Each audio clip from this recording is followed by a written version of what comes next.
friends, welcome back to another amazing section of Xylem learning. അപ്പം ഇന്ന് miss വന്നിരിക്കുന്നത് നിങ്ങൾക്കൊക്കെ വളരെ സന്തോഷമല്ല, നിങ്ങൾ എല്ലാവരും ഇങ്ങനെ ആവർത്തിച്ച് ചോദിച്ചുകൊണ്ടിരുന്ന നമ്മുടെ 7th യൂണിറ്റ് ആയ motion and measurement of distance എന്ന യൂണിറ്റ് ഡിസ്കസ് ചെയ്യാനാണ്. അപ്പം ഇനി വരുന്ന കുറച്ച് ദിവസങ്ങളായിട്ട് നമ്മൾ ഈ ഒരു യൂണിറ്റ് കംപ്ലീറ്റ് ചെയ്യും. അപ്പൊ ഇന്നത്തെ ക്ലാസ്സിൽ നമ്മൾ ഡിസ്കസ് ചെയ്യാൻ പോകുന്നത് എന്താണ്, അതിന്റെ ഇനീഷ്യൽ ആദ്യത്തെ ഒരു ചെറിയ ഭാഗമായ സ്റ്റോറി ഓഫ് ട്രാൻസ്പോർട്ട് ആണ്. ഓക്കെ മക്കളെ, അപ്പം നിങ്ങൾക്ക് ഈ ഒരു ക്ലാസ് തുടർന്നും കിട്ടണമെങ്കിൽ മക്കളെ എല്ലാവരും ഈ ഒരു ചാനൽ ഒന്ന് സബ്സ്ക്രൈബ് ചെയ്യുക. അതിന്റെ കൂട്ടത്തിൽ തന്നെ നിങ്ങളുടെ കൂട്ടുകാർക്കൊക്കെ അയച്ചു കൊടുക്കുക. മിസ്സിന്റെ പേര് അനിറ്റ എന്നാണ്, ഷോർട്ട് ആക്കിയിട്ട് മക്കൾക്ക് AU മിസ് എന്ന് വിളിക്കാം. ഓക്കെ, അപ്പൊ നമുക്കറിയാം അല്ലെ, ഇപ്പത്തെ കാലത്ത് നമുക്ക് നമ്മുടെ വീട്ടിൽ നിന്നും നമ്മുടെ ആ വീടിന്റെ അടുത്തുള്ള ഏതെങ്കിലും ഒരു കടയിലേക്കോ അല്ലെങ്കിൽ ഏതെങ്കിലും ഒരു ചെറിയൊരു സ്ഥലത്തേക്കോ പോകണമെങ്കിൽ എന്താണ്, നമ്മുടെ വീട്ടിൽ തന്നെ വാഹനങ്ങൾ ഉണ്ടാവും. ഇപ്പൊ ഒരു സൈക്കിളോ അല്ലെങ്കിൽ കാറോ ജീപ്പോ എന്ത് തരത്തിലുള്ള വാഹനങ്ങളും എന്താണ് ഇപ്പൊ നമുക്ക് ലഭ്യമാണല്ലേ. അപ്പൊ ആ വാഹനങ്ങൾ കയറിയിരുന്നാലും നമ്മുടെ ആ ഒരു സ്ഥലത്തേക്ക് പോവാന്നുള്ള ആ ഒരു ലക്ഷ്യം, ആ ഒരു ഇതെന്താണ് വളരെ ഈസി ആക്കിയിട്ട് നമുക്ക് നിറവേറ്റാൻ പറ്റും. പക്ഷെ അതായിരുന്നോ പണ്ട് കാലത്തെ സ്ഥിതി? ആയിരുന്നോ? അല്ല അല്ലെ. പണ്ട് കാലത്ത് ഇനീഷ്യൽ ഡേയ്സിലൊക്കെ എന്തായിരുന്നു, അവർ ഒരു പ്രദേശത്ത് നിന്നും മറ്റൊരു പ്രദേശത്തേക്ക് പോകുന്നത് എങ്ങനെയായിരുന്നു, അവര് നടന്നുകൊണ്ടായിരുന്നു അവര് ട്രാവൽ ചെയ്തുകൊണ്ടിരുന്നത്. അതായത് early man used to move only on foot and they carry goods on their back. അവരുടെ പുറകില് അവരിപ്പം ഒരു സ്ഥലത്ത് നിന്ന് അവരിങ്ങനെ കൃഷിയൊക്കെ ചെയ്തു എന്ന് വിചാരിക്കുക. കൃഷി ചെയ്ത് അവർ ഓരോ സാധനങ്ങൾ ഉണ്ടാക്കി. ആ സാധനങ്ങൾ അവർ വിൽക്കണമെങ്കിൽ വേറൊരു സ്ഥലത്തേക്ക് പോകണമല്ലോ. അങ്ങനെ പോകണമെങ്കിൽ അവർ ആ ഒരു സാധനം അവരുടെ തോളിൽ ഇങ്ങനെ കെട്ടിവെച്ച് നടന്നായിരുന്നു അവർ അങ്ങോട്ടൊക്കെ പോയിക്കൊണ്ടിരുന്നത്. അപ്പൊ ഏർലി സ്റ്റേജിൽ എങ്ങനെയായിരുന്നു, അവർ നടക്കൽ അല്ലെങ്കിൽ വോക്കിംഗ് എന്ന് പറയുന്ന ആ ഒരു പരിപാടിയായിരുന്നു അവർ കൂടുതലും ഫോളോ ചെയ്തത്. പക്ഷെ ഇങ്ങനെ നടന്നു പോകുമ്പോൾ ഒരു ഉപകാരമുണ്ട്. കാരണം എന്താണ്, അവരുടെ ഒബ്സർവേഷൻ സ്കിൽ എന്താണ് വളരെ കൂടുതലായിരുന്നു. അങ്ങനെ ഒബ്സർവേഷൻ സ്കിൽ അവർക്ക് വളരെ കൂടുതലായതുകൊണ്ടാണ് നമ്മൾ ഇപ്പോൾ കാണുന്ന നമ്മുടെ സൊസൈറ്റിയുടെ എല്ലാ പുരോഗതിക്കും കാരണം എന്ന് നമുക്ക് ഒറ്റ വാക്കിൽ പറയാൻ പറ്റും.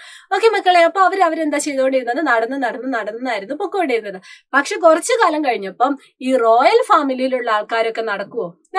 ഇല്ല അല്ലെ. അവര് പിന്നെ എന്താ യൂസ് ചെയ്തത്, ഇവിടെ ഈ ചിത്രത്തിൽ കാണുന്നത് പോലെ പല്ലക്കാണ് അവർ യൂസ് ചെയ്തത്. എന്താണെന്നറിയാവോ പല്ലക്ക് എന്ന് പറഞ്ഞാല്?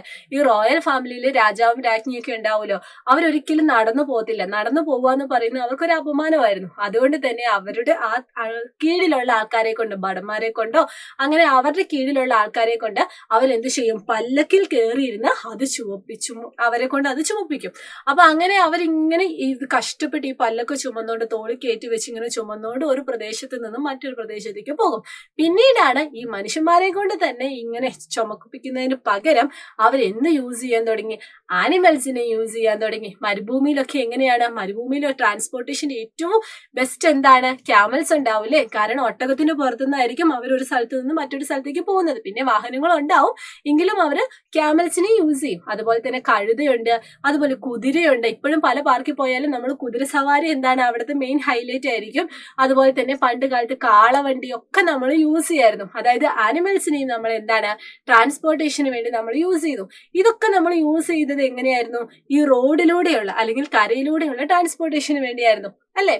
പക്ഷെ വെള്ളത്തിലൂടെ ഒന്നും നമുക്ക് വേറെ സ്ഥലത്തേക്ക് പോകണമെങ്കിലോ, ഒരു പുഴ കടക്കണമെങ്കിലോ അല്ലെങ്കിൽ ഒരു നദി കടക്കണമെങ്കിലോ നമ്മൾ ഈ കാളേനെ ഉപയോഗിച്ച് നമുക്ക് അങ്ങനെ കടക്കാൻ പറ്റുമോ? കാളേനെ ഉപയോഗിച്ച് ചിലപ്പോൾ കാള നീന്തി പോവും, പക്ഷെ നമ്മുടെ സാധനങ്ങളും നമ്മളും ഒക്കെ എന്താണ് നല്ലോണം നനയും അല്ലെ. അപ്പൊ അതിനുള്ള പ്രതിവിധിയായിട്ടാണ് അവർ എന്ത് കണ്ടുപിടിച്ചത്, ബോട്ട് കണ്ടുപിടിച്ചത്. പക്ഷെ ആദ്യകാലത്ത് അവർ കണ്ടുപിടിച്ച ബോട്ടിന്റെ പ്രത്യേകത എന്തായിരുന്നു, the boat made up of hollow logs. അതായത് അതിന്റെ ഉള്ളില് പണ്ട് കാലത്ത് ഇപ്പോഴും എന്താണ് നമുക്ക് കാണാൻ സാധിക്കും, ഈ ചെറു തോണികളുടെ ഒക്കെ ഉൾഭാഗം എങ്ങനെയായിരിക്കും, ഇതാ ഈ ചിത്രത്തിൽ കാണുന്നത് പോലെ ആയിരിക്കും. അതിന്റെ ഉള്ളിൽ ഇങ്ങനെ ചെറിയൊരു എംപ്റ്റി സ്പേസ് ഉണ്ടാവും. അവിടെ നമ്മൾ കയറി ഇരുന്നിട്ട് നമ്മൾ ഇങ്ങനെ തുഴഞ്ഞാണ് നമ്മൾ ആ ഒരു നദി കടക്കുന്നത് അല്ലെ. അതായത് ഹോളോ ലോക്സ് അടങ്ങിയ ബോട്ടായിരുന്നു ആദ്യകാലത്തുള്ളത്. പക്ഷെ അതിൽ യാത്ര ചെയ്യണമെങ്കിൽ എന്താണ്, കുറെ ആൾക്കാർക്ക് പറ്റുമോ? ഇല്ല അല്ലെ. കുറെ ആൾക്കാർ കയറുവാണെങ്കിൽ ഒബ്വിയസ്ലി അത് മുങ്ങിപ്പോവും. അതുകൊണ്ട് തന്നെ കുറച്ചും കൂടി ആൾക്കാർ ഇൻവോൾവ് ചെയ്യിക്കാൻ വേണ്ടി, കുറച്ചും കൂടി സാധനങ്ങളൊക്കെ അക്കരെ കടത്താൻ വേണ്ടി അവർ വേറൊരു രീതിയിലേക്ക് നമ്മുടെ ട്രാൻസ്പോർട്ടേഷൻ സിസ്റ്റത്തെ മാറ്റി. എങ്ങനെയായിരുന്നു, കുറെ ഇതുപോലെ സിലിണ്ടറിക്കൽ ആയിട്ടുള്ള മരത്തടികൾ ഇങ്ങനെ കൊണ്ടുവന്ന് അത് ഇതുപോലെ ടൈറ്റ് ആക്കി ഇങ്ങനെ കെട്ടും. ഇതിനെ നമ്മൾ ഒറ്റ വാക്കിൽ മലയാളത്തിൽ ചങ്ങാടം എന്നൊക്കെ പറയും കേട്ടോ. ഈ ചങ്ങാടത്തിൽ കയറിയിരുന്ന് അതുപോലെ തന്നെ അതിൽ സാധനങ്ങൾ കയറ്റി വെച്ചു എന്താണ്, അവർ ഈ നദി കടക്കും അല്ലെങ്കിൽ പുഴയൊക്കെ കടക്കും, വേറെ പ്രദേശത്തേക്ക് എത്തും. ഇനി അതിന്റെ കൂടെ തന്നെ അവർ ഈ ഒരു ഒബ്സർവേഷൻ സ്കിൽ അവർക്ക് കൂടുതലുള്ളത് കൊണ്ട് തന്നെ അവർ തിരിച്ചറിഞ്ഞൊരു കാര്യം ഉണ്ടായിരുന്നു. എന്താണ്, stream line shape of boat. അതായത് നമുക്കറിയാം നമ്മളിപ്പോ ആകാശത്ത് പക്ഷികൾ പറക്കുന്നുണ്ട്. പക്ഷികളൊക്കെ എങ്ങനെയാ പറക്കുന്നത്? ഇങ്ങനെ പുറകിലേക്ക് വെച്ചിട്ട് ഇങ്ങനെ കൂർത്ത ആകൃതിയിലായിരിക്കും എന്താ പക്ഷികൾ പറക്കുന്നത്. അതുപോലെ തന്നെ വെള്ളത്തിലെ മീനുകൾ എങ്ങനെയാണ്? മീനിന്റെ ശരീരപ്രകൃതി എങ്ങനെയാണ്? കൂർത്താണ്. ഇരുവശത്തും എന്താണ്? തലയുടെ ഭാഗത്തും അതല്ലെങ്കിൽ വാൽച്ചിറകിന്റെ ഭാഗത്തും എന്താണ്? കൂർത്ത ആകൃതിയിലായിരിക്കും. എന്തുകൊണ്ടായിരിക്കും അവർക്ക് ഇത്ര ശരീരപ്രകൃതി ഉള്ളത്? അവർക്ക് വെള്ളത്തിൽ ജീവിക്കാനും അതുപോലെ തന്നെ ഈ ഒരു ആകാശത്ത് ഇങ്ങനെ പറന്നും നടക്കാനും ആവശ്യമായിട്ടുള്ള ഒരു അഡാപ്റ്റേഷൻ ആണ് അത്.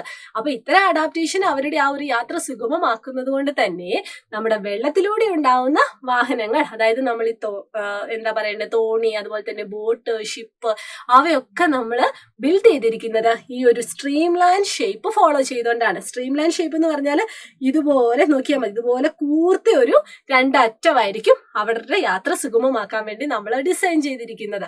ഓക്കെ, അപ്പൊ നമ്മൾ ആദ്യം എന്താ പറഞ്ഞത്? നമ്മൾ നടന്നു പോയി, പിന്നെ ആനിമൽസിനെ നമ്മൾ യൂസ് ചെയ്തു, പിന്നെ നമ്മൾ ബോട്ട് കണ്ടുപിടിച്ചു. പക്ഷെ ആദ്യത്തെ ആ ബോട്ടിൽ എന്തായിരുന്നു? അതിന്റെ ആ ഉൾഭാഗം ഹോളോ ലോക്സ് ആയിരുന്നു. പിന്നീട് മരത്തടികൾ കൂട്ടിച്ചേർന്ന് നമ്മൾ കുറച്ചും കൂടി ഒന്ന് വലുതാക്കി. പിന്നീട് ഈ പറയുന്ന സ്ട്രീം ലൈൻ സ്ട്രക്ചർ നമ്മൾ യൂസ് ചെയ്തിട്ട് നമ്മൾ ഈ കാണുന്ന ബോട്ടും അതുപോലെ തന്നെ ഷിപ്പും ഒക്കെ നമ്മൾ ക്രിയേറ്റ് ചെയ്തു. ശരിയല്ലേ? പിന്നീടാണ് മക്കളെ ഇതിങ്ങനെ കാലങ്ങൾ കടന്ന് അവരിങ്ങനെ ചുറ്റുപാട് നിരീക്ഷിച്ചപ്പോഴാണ് അവർക്കൊരു കാര്യം മനസ്സിലായത്. ഈ വസ്തുക്കൾ ഇങ്ങനെ വലിച്ചോണ്ട് പോകുന്നതിനേക്കാളും എളുപ്പമാണ് വസ്തുക്കൾ ഇങ്ങനെ ഉരുട്ടിക്കൊണ്ട് പോകുന്നത്. അതായത് റോൾ ചെയ്ത് പോകുന്നത് എന്താണ്? കൂടുതൽ നമ്മുടെ യാത്രയും കൂടുതൽ നമ്മുടെ ആ ഒരു നമ്മുടെ ആ ഒരു ടാസ്ക് ഒക്കെ വളരെ ഈസി ആക്കുമെന്ന് അവർക്ക് മനസ്സിലായി. അങ്ങനെ അവരുടെ ആ ഒരു ചിന്തയിൽ നിന്നാണ് നമ്മൾ ഇപ്പൊ യൂസ് ചെയ്യുന്ന നമ്മുടെ വീല് കണ്ടുപിടിച്ചത്. അതായത് ചക്രങ്ങളുടെ ഉത്ഭവം എന്ന് പറയുന്നത് ആ ഒരു തോട്ടിൽ നിന്നാണ്. അവരാദ്യം എന്താ ചെയ്തത്? ഇതുപോലെ rolling is much better, easier ആണ് അവർക്ക് ക്ലിയർ ആയി, അല്ലെങ്കിൽ അവർക്ക് മനസ്സിലായ ഒരു സമയം. പിന്നെ അവരെപ്പോഴും എന്താണ്? ഈ തടിയാണല്ലോ അവരുടെ മെയിൻ ആയിട്ടുള്ള ഐറ്റം. ഈ തടി യൂസ് ചെയ്തിട്ട് അവരെന്താണ്? ഈ ഒരു വട്ടത്തിൽ നമ്മൾ ഈ കാണുന്ന ചക്രത്തിന്റെ ഷേപ്പില് ഉണ്ടാക്കി അത് ഉപയോഗിച്ച് ഈ കാളുകൾ നമ്മൾ ഈ ട്രാൻസ്പോർട്ടേഷന് വേണ്ടി യൂസ് ചെയ്യുന്ന ആനിമൽസിനോട് ചേർത്ത് കെട്ടി നമ്മുടെ യാത്ര കുറച്ചും കൂടി എഫക്റ്റീവ് ആക്കി അവർ മാറ്റി. ഇത് കാണുന്നുണ്ടല്ലോ, ഇത് കണ്ടോ? കാളവണ്ടിയുടെ കൂടെ എന്താണ്? ഈ ഒരു വുഡ് അല്ലെങ്കിൽ ഈ ഒരു തടിക്കഷ്ണം കൊണ്ടുള്ള ആ ഒരു ചക്രം പോലെ അവർ ക്രിയേറ്റ് ചെയ്തിട്ട് അതുമായിട്ട് ഘടിപ്പിച്ചപ്പോൾ എന്താണ്? അവരുടെ യാത്ര കുറച്ചും കൂടി സുഗമമാക്കി. അതുപോലെ തന്നെ ഈ ഒരു ഷേപ്പിലുള്ള വസ്തു ഈ ഒരു ചക്രത്തിൽ ഇങ്ങനെ കറങ്ങുമ്പോഴാണ് നമ്മൾ കളിമണ്ണ് ഉപയോഗിച്ചിട്ട് കലങ്ങളും കുടങ്ങളും ഒക്കെ ഉണ്ടാക്കുന്നത്. അപ്പൊ ചക്രത്തിന്റെ കണ്ടുപിടുത്തം അവരുടെ ട്രാൻസ്പോർട്ടേഷന് മാത്രമല്ല അവരുടെ ഓവറോൾ ആ ഒരു ഡെവലപ്മെന്റിനെയും അത് സഹായിച്ചു.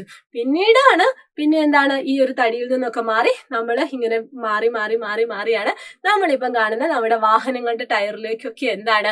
ഈ ഒരു രീതി കൺവേർട്ട് ചെയ്തു. അപ്പൊ ചുരുക്കി പറയുവാണെങ്കിൽ നമുക്ക് പറയാൻ സാധിക്കും, invention of wheel made great change in the mode of transportation. നമ്മുടെ ട്രാൻസ്പോർട്ടേഷൻ വളരെ ഇമ്പോർട്ടന്റ് ആയ ഒരു റോള് വഹിച്ച ആളാണ് നമ്മുടെ വീൽ അല്ലെങ്കിൽ നമ്മുടെ ചക്രത്തിന്റെ കണ്ടുപിടുത്തം എന്ന് പറയുന്നത്. ഇവിടെ നിങ്ങൾ കാണുന്നത് ആ ഒരു ചക്രത്തിന്റെ ആ ഒരു കണ്ടുപിടുത്തത്തിന്റെ സ്റ്റേജാണ്. ആദ്യകാലത്ത് തടിക്കഷ്ണം യൂസ് ചെയ്തിട്ട് ഇങ്ങനെ റൗണ്ടിൽ ഉണ്ടാക്കിയിട്ടായിരുന്നു. പിന്നീട് അത് മാറി ഇപ്പൊ നമ്മൾ കാണുന്ന വാഹനങ്ങളുടെ ആ ഒരു ടയറിലേക്ക് എല്ലാ കാര്യങ്ങളും ഇങ്ങനെ പരിണാമം സംഭവിച്ചുകൊണ്ട് പോകുന്നു. അപ്പം ഇനി നമ്മൾ നോക്കുന്നത് ഈ ഒരു ചക്രങ്ങളുടെ കണ്ടുപിടുത്തം അതിനോടൊപ്പം തന്നെ ഉണ്ടായ ഒരു കണ്ടുപിടുത്തമായിരുന്നു നമ്മുടെ സ്റ്റീം എഞ്ചിന്റെ ഇൻവെൻഷൻ. ആദ്യകാലത്ത് എന്തായിരുന്നു? ആവി കൊണ്ട് പ്രവർത്തിപ്പിച്ച ആ ഒരു സ്റ്റീം എഞ്ചിൻ ആയിരുന്നു ഉള്ളത്. പിന്നീട് എന്തായി മാറി? അത് ഇലക്ട്രിക്കൽ എഞ്ചിനായിട്ട് മാറി. അപ്പൊ ഇലക്ട്രിക്കൽ എഞ്ചിനായിട്ട് മാറിയപ്പോൾ കൂടുതൽ പവറായി. കാരണം എന്താണ്? പണ്ടൊക്കെ ലിമിറ്റഡ് നമ്പർ ഓഫ് ആൾക്കാരെ മാത്രം കൊണ്ടുപോകുന്ന സമയത്ത് ഇപ്പൊ എന്താണ്? കൂടുതൽ ആൾക്കാരെ കൊണ്ടുപോകാൻ സാധിച്ചു. അതിനൊരു ബെസ്റ്റ് ഉദാഹരണമാണ് നമ്മുടെ ട്രെയിൻ എന്ന് പറയുന്നത്. ട്രെയിനിൽ എന്താണ്? പണ്ട് കാലത്ത് സ്റ്റീം എഞ്ചിനൊക്കെ വർക്ക് ചെയ്തുകൊണ്ടിരുന്ന സമയത്ത് കുറച്ച് നമ്പർ ഓഫ് ലിമിറ്റഡ് ബോഗീസ് മാത്രമേ ഉണ്ടായിരുന്നുള്ളൂ. പക്ഷെ ഇപ്പോഴത്തെ ട്രെയിൻ എന്താണ്? കുറേ നമ്പർ ഓഫ് ബോഗീസ് ഉണ്ട്. അതിനകത്ത് തന്നെ ധാരാളം ആൾക്കാരുണ്ട്, അവരുടെ സാധനങ്ങളുണ്ട്. അത്രയും കാര്യക്ഷമമായിട്ട് നമ്മുടെ ട്രാൻസ്പോർട്ടേഷൻ വന്നത് എന്താണ്? ഈ ഒരു എഞ്ചിന്റെ കണ്ടുപിടുത്തം മൂലമാണ് കേട്ടോ. അപ്പൊ നമ്മുടെ എയ്റോപ്ലെയിൻ ഉണ്ട്, ഷിപ്പ് ഉണ്ട്, അതുപോലെ തന്നെ മുങ്ങിക്കപ്പലുണ്ട്, അതുപോലെ തന്നെ എന്താണ്? നമ്മുടെ യുദ്ധവിമാനങ്ങളൊക്കെ എന്താണ് മക്കളെ? അതിനൊരു ബെസ്റ്റ് ഉദാഹരണമാണ്. അപ്പം ഇത്രയൊക്കെയാണ് ശരിക്കും പറഞ്ഞാൽ ഇങ്ങനെ വിവിധ തരത്തിലുള്ള ഘട്ടങ്ങളിലൂടെ പോയിട്ടാണ് നമ്മൾ ഈ ഒരു നിലയിലുള്ള നമ്മുടെ ട്രാൻസ്പോർട്ടേഷൻ ഇത്രയും സുഗമമായിട്ട് വന്നത്. അപ്പൊ ഇതിന്റെ ബാക്കി പോർഷൻസുമായിട്ട് മിസ് വീണ്ടും വരും. മക്കൾ എല്ലാവരും മറക്കാതെ കാണുക. അപ്പൊ ഇന്നത്തെ ക്ലാസ്സിനെ പറ്റിയുള്ള അഭിപ്രായങ്ങളൊക്കെ മക്കള് കമന്റ് ചെയ്യുക, ലൈക്ക് ചെയ്യുക, കൂട്ടുകാർക്കൊക്കെ അയച്ചു കൊടുക്കുക. ബൈ.